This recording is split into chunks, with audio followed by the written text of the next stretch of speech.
ধন্যবাদ প্রিয় কৃষক আপুকে। এ পর্যায়ে আমাদের মাঝে বক্তব্য রাখবেন বগুড়া জেলা বৈষম্য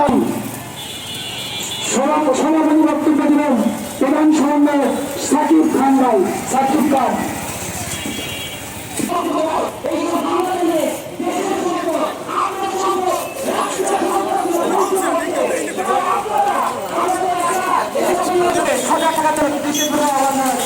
এবং অন্তর্বর্তীকালীন সরকার আজকে রাষ্ট্রপতিকে ছাত্র সমাজ প্রাণ দিতে নিরাপদ করবে না। আমাদের বৈষম্য এই বৈষম্যকে আমরা প্রতিহিত তত্ত্বাবধায়ক সরকার গঠন হবে সেটি আমাদের ছাত্ররাই ঘোষণা করবে। কোন সেনাপ্রধান কিংবা কোন উপযোগী মহল যে সংসদ ঘোষণা করবে ছাত্র সমাজ থেকে মেনে নেবে না। আমাদের ভাইরা সকাল থেকে কঠোর পরিশ্রম করা যায় সেই দায়িত্বটা তারা পালন করছে। আপনারা নিজেদের অবস্থান থেকে এবং আমাদের যে ছাত্র ভাইরা আছেন তারা তাদের